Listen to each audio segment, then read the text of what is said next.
So I'm pretty excited. Our guest today is Steve Bellamy, who is the CEO of the Confederation Centre of the Arts. And we all may have an idea of what the Confed Centre is about, but there's a lot going on there right now. There's some big, exciting changes, and we want to hear a little bit about what this project is and see what we can learn from it. I'm pretty excited. So just to give you a little bit of an idea about Steve, Steve Bellamy's lived and worked across Canada in the arts and culture sector, in business, music, education, executive administration. And before he was CEO of the Confed Centre in Charlottetown, Steve produced more than 200 commercial music albums, including some Juno winners. Congratulations, Steve. And he was also Dean for the School of Creative and Performing Arts at Humber College in Toronto. Steve is super passionate about Canada, civic engagement, the arts, and he strives to build positive, sustainable business models. He's in the middle of the largest rejuvenation project in the history of the Confederation Centre. And I want to just say a couple words about the Confed Centre, and then we're going to, right over to Steve. As we may know, the Confederation Centre was built in 1964 as Canada's national memorial to the Fathers of Confederation. It has grown into a place where people can learn about how our country was formed, how it continues to grow and change, always with the arts at the heart. So, Steve, tell us about this project. Sure. Well, it's great to be here. Thanks for having me, Victoria. The project is multifaceted and very exciting. It's a rejuvenation in a way and a reconnection in a way. So as you said, the Confederation Centre was initially opened in 1964 as Canada's memorial to the founders of the country. And it was meant to be a living memorial. So it should grow and change with the country, and really to celebrate the country through the arts and conversation and exploring what Canada is and how it evolves. So we're very excited about this project because up until recently, about a third of our footprint, and we take up about a full city block in Charlottetown, and up until recently, about a third of our footprint was home to the Provincial Library and Archives in Prince Edward Island. About 7 years ago, they made the decision they needed more space, and they moved across the street. So we're very glad they didn't go far, but they did move across the street, and that left us with an opportunity and to say, well, what should we do in that space? It's a significant sized space, about 30,000 square feet. And so we took to doing a bit of public consultation. We did an internal space needs assessment. We did stakeholder consulting across the country, actually, as well as locally, about what should we do in that space? What's the opportunity? And that feedback that we got from everybody really rolled up into three messages. One of them was the arts training programs at the center are great, but they're not meeting all the needs in the community. So you could do more in terms of arts education. You could do more particularly in terms of professional development for the arts and culture sector in the Atlantic region. So we heard that loud and clear. The second overriding message was that we should play a bigger role in creating new Canadian content, original shows. And the centre's always produced original musical theatre. We have had artists in residence in the gallery, but never in a sort of regular and consistent manner. We've done it sporadically. So we heard a message that we should play a larger role in the creation of new work.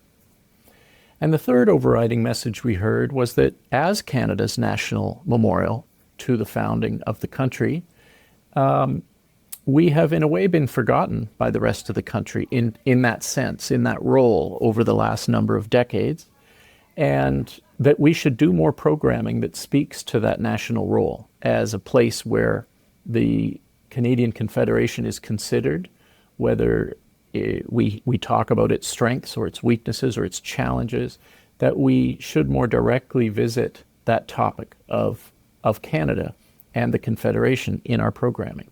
So these were the three messages: more learning, more creating new work, and more around your identity as a national memorial. And with those three things, the new institute that's going into the former library and archive space will have an arts academy for more learning. It'll have an arts innovation hub for the creation of more Canadian content. And it will have the Canadian Leadership Institute, which is a place dedicated to convening forums, conferences, and conversations about the country. So that was a lot. I'm sorry, but it's a big project. It's terrific. And I've been thinking about this in preparation for our conversation. How timely this is. Now, so true. You obviously found there was some needs and wanted to respond, had this incredible opportunity with the space and to address kind of a refresh, in a way, if we can call, for the Confed Centre. But wow, to be having this happen right now when the whole country's having a conversation about our identity, our sovereignty, what does it mean to be Canadian? It's remarkable timing. And I find the Leadership Institute, one often talks about the potential of the Confederation Centre being a little bit of like a Banff East, if I can call it that, where there's this center for work to be created, develop Canadian stories, Canadian art, but also Canadian ideas. And I think this is extremely exciting. So how did you go about making the choices? Here you are with this big project. You've got to get a lot of players on board. Who gets to be making the decisions? Like, you got the whole country that's kind of looking at this. How did you go about doing that? And where's the leadership? You're the CEO in beautiful downtown Charlottetown, but you've got a national board, you've got other players. How did you go about doing this?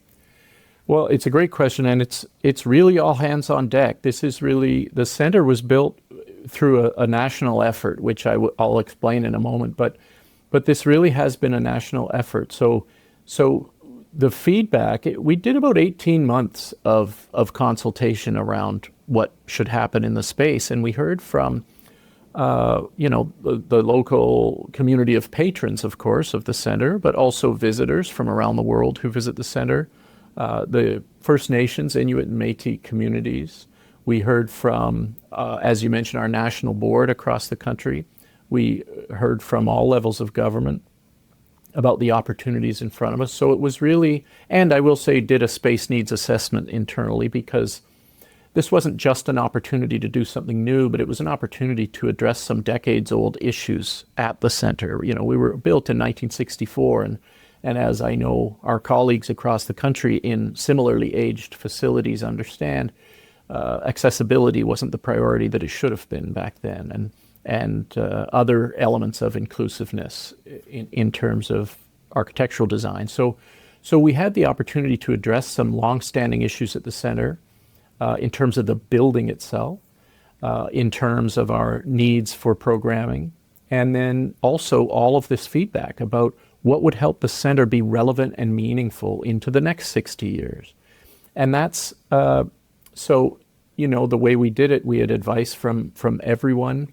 Very blessed to have Murray Sinclair here a few years back before he passed, and he was the winner of the Simons Medal, and he was here giving his take on Confederation and how Canada could have done better, of course, in the way it was set up, but really offered his advice for us going forward. We've had Bob Ray, David Suzuki's been here. We've had a number of people with the Simons Medal that's been running for 20 years. This year we have author Miriam Taves coming next month to receive the medal and give her take on how the country's doing. And, we've also listened to artists that have come through, of course, and the pros and cons of the stage. One of the new features in the Arts Innovation Hub we're building is that we will finally have a theater creation space that is the same size as our main stage in the Sobey Family Theater with wings. So to have a rehearsal space the same size as your theater stage and wings might sound obvious, but wasn't in the original plans. It's quite extraordinary because it's a lot of space, and we're going to have that here. So for the development of new musical theater, such as our show Telltale Harbor, which we're really proud of, a great example of an original work done here and is now commercialized and opening at the Mirvish Royal Alex this month. We want to do more of that. We want to create more Canadian stories and more work, and we will now have better facilities to do that. We listened a lot to our arts education community, so the families, the thousands of young people and young and old people that we welcome into our doors each year for arts education programming, for heritage programming, about what would make a better experience and what are we missing. So it's just been it's been a number of years of ongoing conversation, and I will say, with respect to the Leadership Institute, that conversation continues. So we're building on the Simons Medal, which I described. We recently launched the Charlottetown Forum, where we've had conversation around important topics in Canada, everything from truth and reconciliation to the growing economy, to immigration, to climate change, important issues to Canadians right now, healthcare. And we want to build on those programs with further conversation, speaker series, forums, and conferences that are about the things that make Canada stronger. And we've been going across the country asking Canadians what are their most important issues. And it's been a great way to hear directly from communities across Canada, from people in all walks of life, about what do you think Canada should be talking about today? And of course, we're hearing trends in that feedback. There's a lot of concern for everything from, of course, the political division we're seeing and extremism today, to things like the urban-rural divide, things like housing challenges, Western Canadian alienation, the ongoing challenge of Quebec sovereignty, and certainly truth and reconciliation continues to be a priority. So we're hearing from folks what are the important issues that they want to be talking about, and looking forward to working with partners across the country to realize those conversations, to help be a place of national convening, whether it's here in Charlottetown or elsewhere. Yeah, I find this so inspiring. And to be able to take a look at these very contemporary issues of what is Canada today and what do we hope that look and aspire for Canada to be, and how you put at the arts at the heart. I'm excited actually to hear you talking about having a real center for more robust creation of new work. As I think I've told you, my background is in theater, and was at the National Arts Centre for many years. I did a lot of creation of new work with artists there. It's really exciting, and I just want to congratulate you for that, as somebody who's really believed always in the power of storytelling. And I think that this is where what you're trying to do there and how it connects with the country, and that power of storytelling is great. Now, I'm a little jealous because I don't live in Charlottetown. Now, we know you have lots of tourism there. And in fact, you've been an example of, beacon for cultural tourism, ever since it was open. But how are you engaging with Canadians like me who can't get to Charlottetown every year with this wonderful work that you're doing? So it's such an important thing, and top of mind for us is how do we better connect with people who aren't here or can't come here? And for the most part, that is, as you might suspect, online, and also by hosting events with partners in other places. So these are the two avenues we're pursuing. We did start with our Simons Medal lecture on the state of Canadian Confederation. We now live cast those so any Canadian can tune in for free and experience those and participate. The Charlottetown Forum, we're talking about the best technology to use and the way to do that. And we will host purely online events, as many of our colleagues are doing, in terms of easily accessible, not only technically accessible if you can't come to Charlottetown, but those formats, of course, open up a lot more possibilities for who your guests can be, because they can participate from anywhere as well. So it makes scheduling easier. So we're looking at online formats for those leadership and professional development programs, and looking for partners across the country to present in-person things that aren't in Charlottetown. Yeah, because of course we all know we've lived through a digital is an imposed digital environment for a while to know that there's nothing actually better than that in-person experience. It's really exciting that when you have this major expansion, renovation, etc., you have an opportunity to put technology, lots of new technology, into the facilities that you might not have had before, that would enable some of that. I remember when we did some renovations at the National Arts Centre, we were able to do that as well. So, really hope that you're going to be able to rise to, sort of seize the opportunity to be as on top as much today's technology is as possible. Now, I'm sure you had a number of challenges. This all sounds wonderful, but I'm sure there were some challenges, and you're aiming to open maybe it'll be ready next fall, but you'll do like a grand opening in 27, something like that. So you're still, it's a work in progress. So what are some of the challenges that you've had to face, and how'd you go about overcoming those? Well, I mean, certainly there's financial challenges to any large project. I will say that I'm very proud of the team for taking the path when we go back 7 years to when we started talking about when we found out that this space would come available and we would have this opportunity.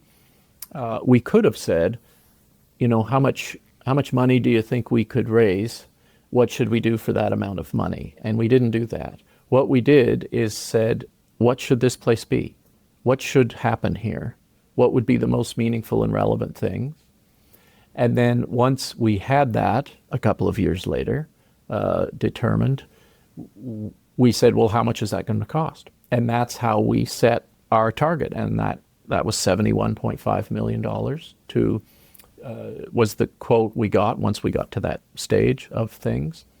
And so we set about to raise that money. And that's a lot of money for anyone to raise. So I will just give tons of kudos to our government partners. The first big partner on board was our former Premier, Dennis King, was right to the table. We showed him what we thought the breakdown of the 71 million should be in terms of government participation, and the provincial government of PEI was very supportive. And in fact, our Premier came with a couple of us to Ottawa to speak to the Federal Minister of Infrastructure, and we had a lot of provincial support right away, and got the federal government on board in terms of Infrastructure Canada and the Green and Inclusive Community Buildings Fund. So just those two pieces alone were $45 million between the Green and Inclusive Community Buildings Fund and the province. And we've had another $2.5 million from the Atlantic Canada Opportunities Agency. And the federal government looks like they'll come forward with a little bit more. And we have $5 million from the city of Charlottetown. And that left $16.5 million for us to raise privately. And we're in the middle of that campaign now. That is the Shared Voices campaign, to raise $16.5 million to complete the 71.5. And we just crossed the $7 million mark of that. So we have about $9 million left to raise. Still a lot of work to do, but we're optimistic because there's a lot of momentum with the project. And we have some wonderful honorary chairs on board. We have Alan Doyle, Peter Mansbridge, Lloyd Robertson, Cynthia Dale, and we recently welcomed Colonel Chris Hatfield on board as an honorary chair. So lots of support from people that are themselves Canadians who have contributed greatly to this country, and that means a lot. I think one of the other challenges, so there's the financial challenges, which we are working through and overcoming. The other one, of course, is locally we've run into some challenges where we want desperately to support our neighbors, but it's difficult to be next to a construction site or a renovation site. And we have in Charlottetown is of course, a beautiful historic a tourist attraction itself as a city, as the birthplace of Confederation. And we are right in the heart of downtown. So adjacent to us are some of the loveliest streets in Charlottetown with the most busiest shops and restaurants and so on. And we want to be a good neighbor. So we've done a lot of work to adjust scheduling and access to streets and closures of streets that are necessary for different phases of construction. A lot of work to be supportive of the businesses next door to us and make sure that they are successful and that they are continuing to have a great season as we've just finished, and they did. It's interesting that local sort of national dynamic that you're walking. I guess every cultural organization has an aspect of that. They got their local community, how they connect, and then how they are reaching out in one way or another beyond. But I think when you are Canada's National Memorial to Confederation, or in the case of the National Arts Centre in Ottawa, you have an extra layer of responsibility. And that dynamic of how the local national come together can actually be exciting, but potentially there's a little bit of tension there too. It's like, who are we here for? And I think, maybe we see that a little bit more here in Ottawa than I think there's probably no doubt in Charlottetown as to why you're there and what you're there for. You've been so important to the country. Oh, you're smiling. So maybe.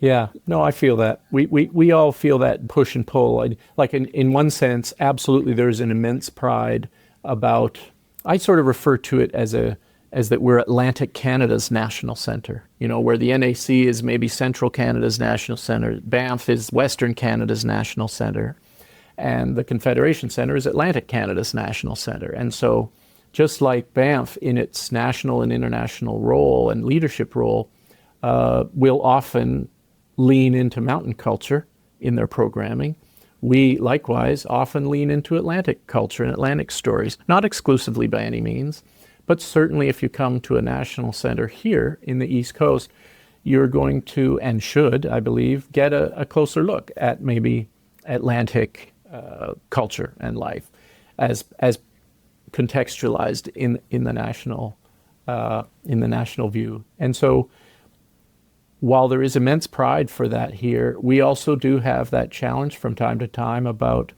the local needs and national needs. And it's it can be challenging, but we're no different than anywhere else, I think, where you're trying to desperately please everybody in your programming, and you're desperately trying to represent everybody in your programming, because it's so important that Canadians, as a very diverse diaspora of people, all need to see ourselves reflected in our cultural institutions. And so accomplishing that is something that we, as many others do, work at very hard and try to accomplish over an arc of time. And I'm really proud of the team here. I mean, the professionals here in our art gallery, in our theater, our arts education, our heritage programs, they are so good at that and so conscientious of it. And really kudos to the team for what they do. And just remind our listeners that you do have some programming in French as well. For sure, yeah, we do. Everything in the art gallery is bilingual, so visitors experience everything in both official languages. We have tried to incorporate more Mi'kmaq language into some of the signage and some of the wayfinding here. We're working on that as we speak, doing better at that. And then the Simons Medal and Lecture, our heritage programs, our historic tours, we do offer in French, and try to do as much as we can. Of course, we operate in a predominantly English area of Canada, but are proud of our relationship with the local Acadian community here, and also the French programming we do more broadly. And we're actually starting an exciting new relationship with the Acadian Society here, and in order to do better and more programming and in partnership with them. So rather than us trying to figure out what programming we should be doing, having the partnership with the community directly, they can say what the stuff is that they're most interested in, and help put it on. So we're excited about that. Yeah, that sounds terrific. And it sounds like you've had similar relationships, working in similar relationships with the Mi'kmaq community as well, which is terrific. Yeah, this summer especially, I mean, we've been for years had great relationships with the Abegweit and Lennox Island First Nations, which are here in PEI. And this summer, for example, we invested heavily in the Creators Plan, which was an original creation of Richard Pelsier Lush, a local Mi'kmaq artist who has the Mi'kmaq Heritage Actors. And they put on a beautiful show that was an interpretation of the book, The Creator's Plan, which was about Mi'kmaq identity, and it had some great lessons in there for folks and teachings about the culture. And of course, we have Jerry Evans on display in the art gallery right now, and there's always Mi'kmaq programming happening here at the center, for sure. That's fantastic.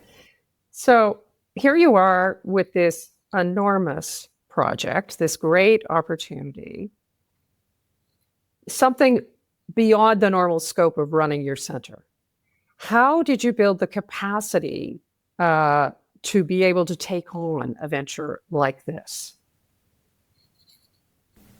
In the beginning, once it was becoming clear, these three branches of programming that should be in this renovated space, that was the first question we did, and we worked with a consultant to help us do a capacity assessment.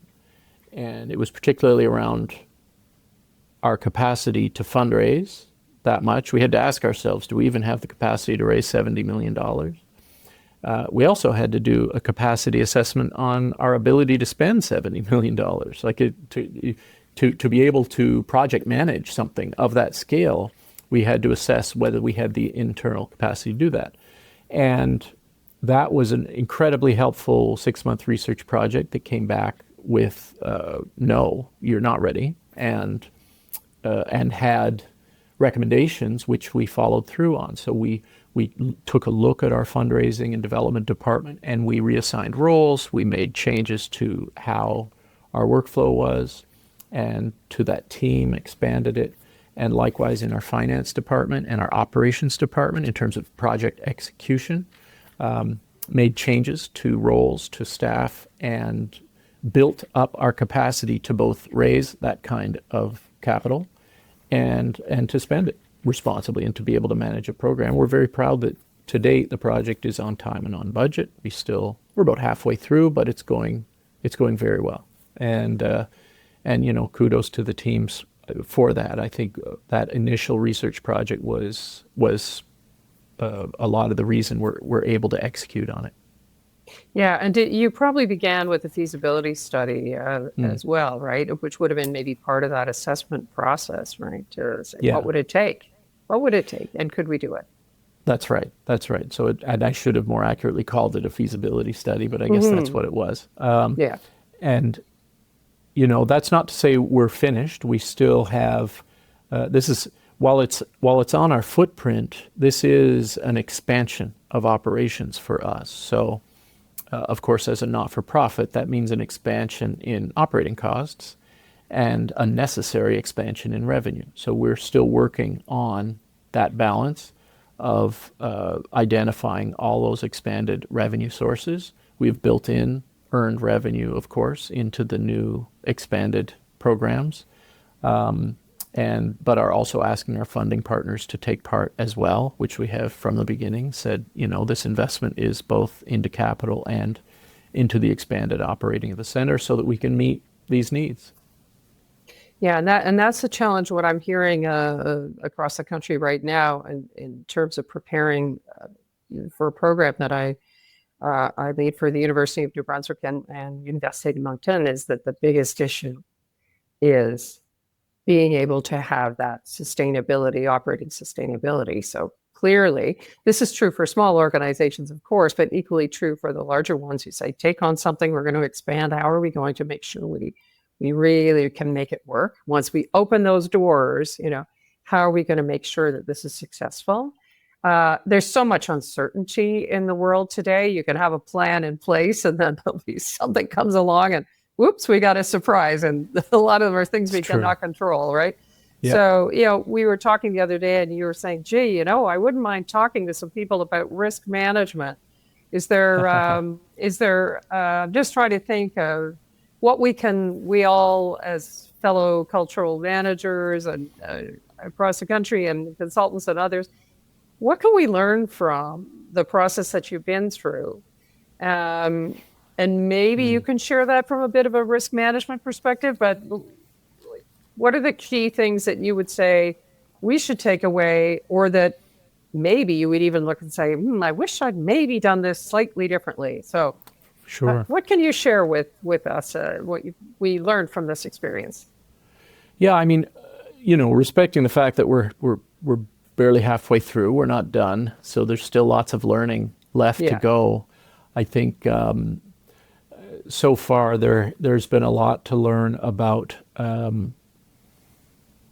think the way we started on the project, the way we made decisions about what was to be done, the way we tested our own capacity, like many things where I'm glad about the way we went. I think there's a lot to learn about what we could have done a bit differently. You cannot engage stakeholders early enough.